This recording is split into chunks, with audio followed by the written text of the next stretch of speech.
This may shock or surprise you, but in my heart, deep down in my soul, I know that this episode will piss off every single RV manufacturer.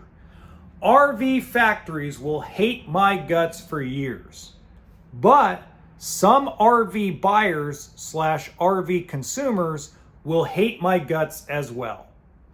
Welcome to HB RV Lifestyle, the podcast. I'm the host, John Levingston, aka the Honey Badger, here to give it to you straight and transparent about the RV business, as well as some other things. Now, quick disclaimer, this is for educational purposes only. I'm not here to threaten you to do something. I'm not trying to force you to do something. Whatever you decide to do with this information is up to you. It's just an education. That's all it is. Now, this is a very taboo subject, okay? In order to understand it, you have to understand the differences between the car industry and the RV industry, which I'm going to cover very shortly here, because they're two very different entities, okay? Now, some influencers have dabbled into this subject, but are very PC, very politically correct, because they don't want to step on any of the RV factory toes or piss off customers. I mean, it's a balancing act. And I know more than likely a ton of people are going to unsubscribe from this channel. It's just a fact of life. But to me, the juice is worth the squeeze. Are you ready for the subject? Are you ready for that unsubscribe button? I know you got your mouse over there. Here we go. Ready? Okay. It is better overall.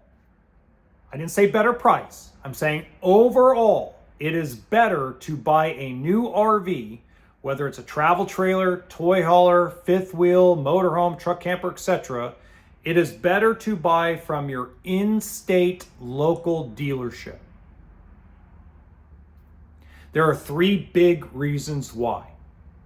Now, to understand those reasons, we're going to cover the differences between the car industry and the RV industry. But let me rephrase it one more time for you folks that don't quite understand what I mean.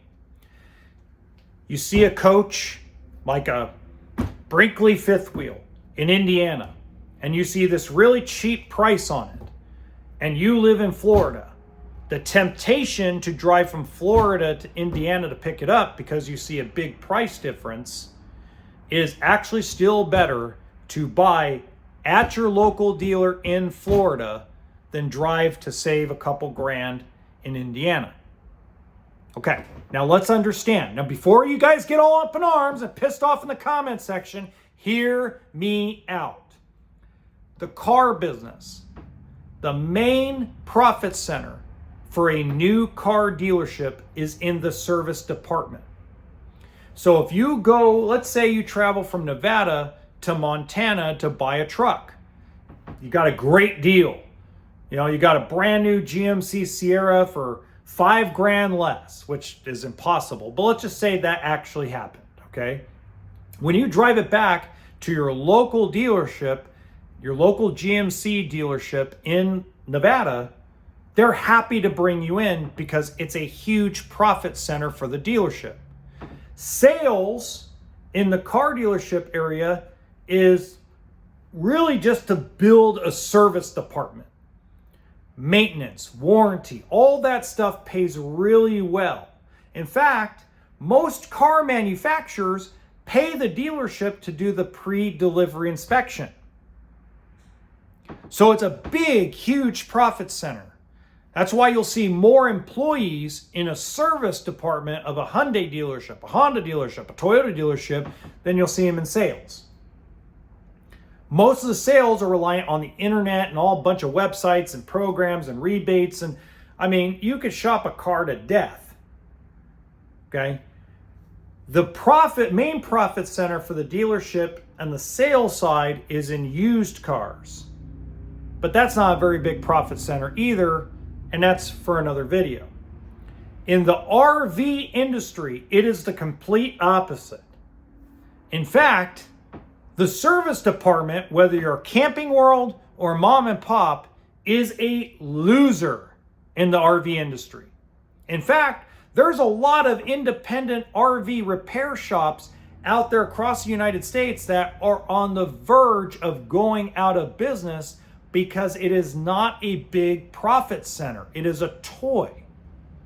Warranty does, excuse my language for those of you that are sensitive to cussing, but warranty, no matter who it is, I don't care if it's Brinkley, Winnebago Motorhomes, Forest River, Keystone, they pay shitty. They are cheap as all hell when it comes to paying the dealership to do warranty work. Okay.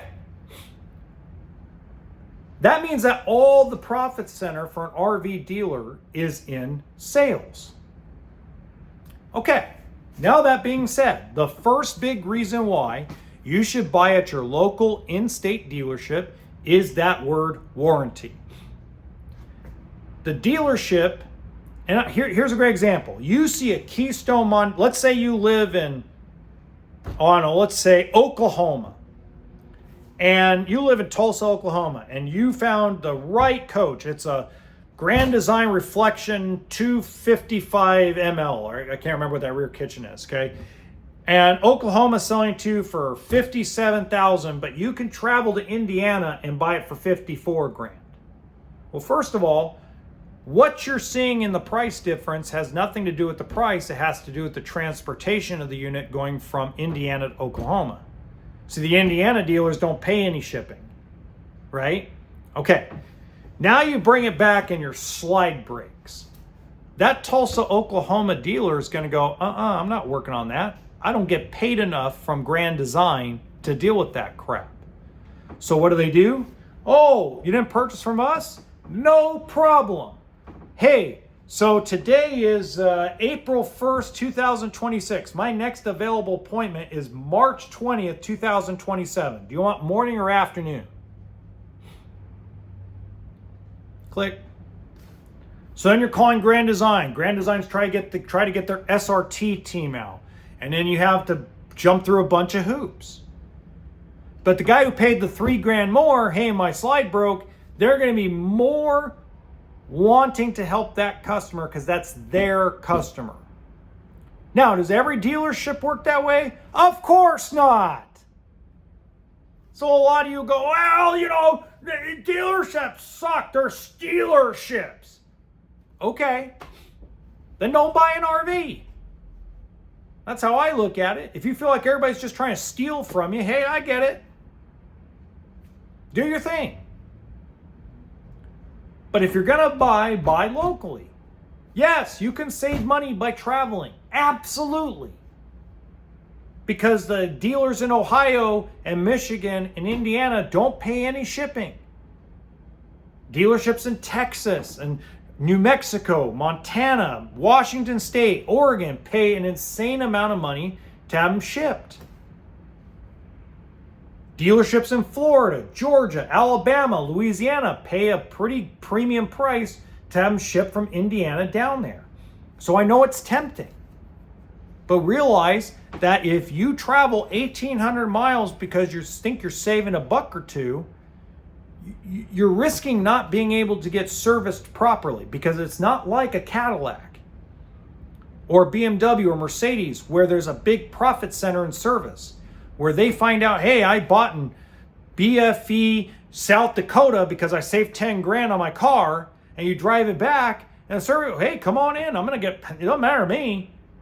Hyundai's going to pay the crap out of it. GMC is going to pay me a premium to fix that car or that truck or that van or that SUV. The RV dealerships, or RV manufacturers, heck no. They're cheap screwballs. But it is what it is. That's why if you actually go look, from everybody, from Brinkley to Forest River to Grand Design to Winnebago to Keystone to Jayco, if you go look at their brochure, it says buy from your local dealer.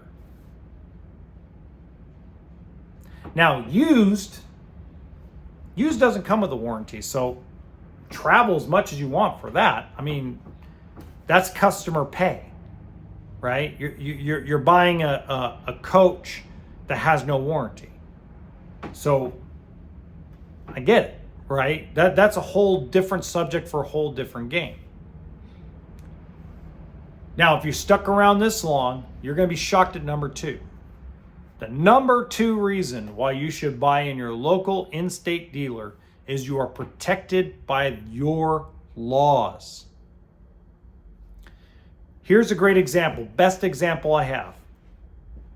I had a gentleman who traveled all the way to Texas and bought a motorhome at Motorhome Specialists because overall, between his flight and the fuel to get back, he saved $2,500 over buying from his local dealership. And it was the principle of the thing. Well, here's the downside.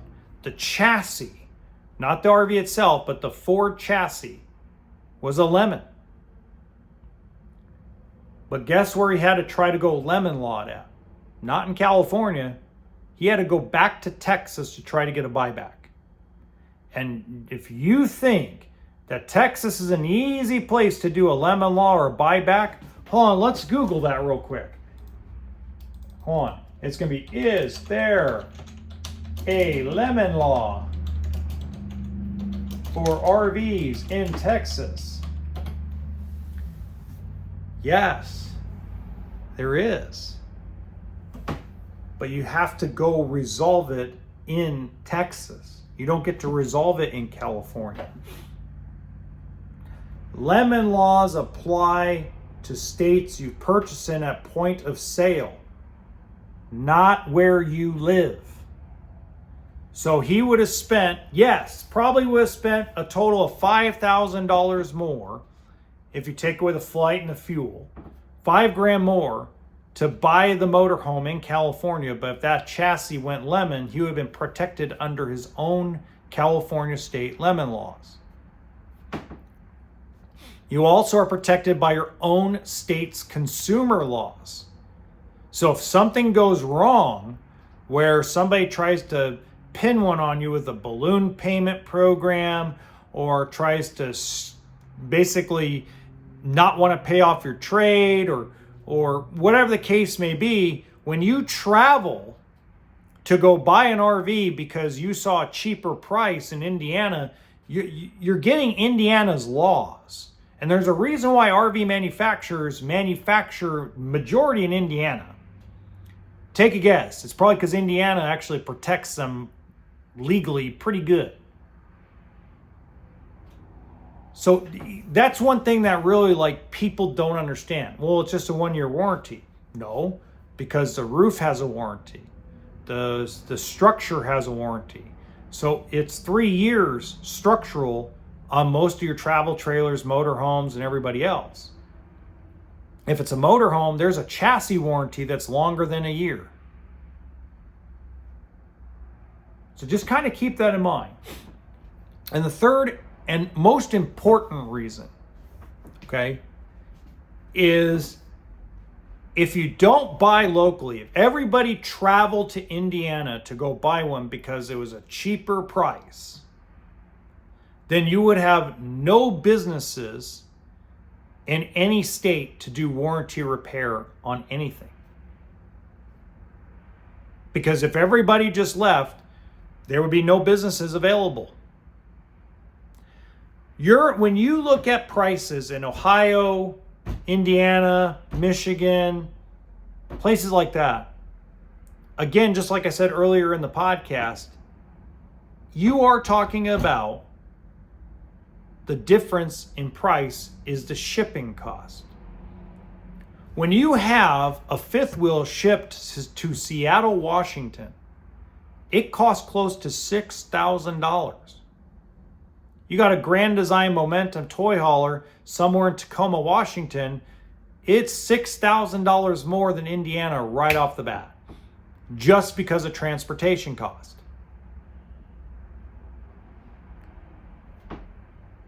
So there's no profit margin if they match the price. They're losing money if they match the price in Indiana. I used to have this all the time, guys. And remember that these state laws don't protect anybody. A lot of no offense to the Midwest, it's not meant to be offensive, but the Midwest is a bunch of cowboys. They'll tell you one thing and you get there and it's something completely different. I've seen that so many times in my career. I had a friend of mine who owned a dealership and a rental company. And he used to go to the factories in Elkhart and stuff like that, pick up a couple of units, and then go to the dealerships and go look for, just stuff to buy that he could rent out. And I remember one time him and I were talking over the phone. He goes, they tell me that's 20 grand for this 2024 Salem 26 DBH. And I go, yeah, did you buy it? And he goes, oh no. He says, by the time it was all said and done, it was 29 grand. I could buy them for 31 in California and support my local dealer.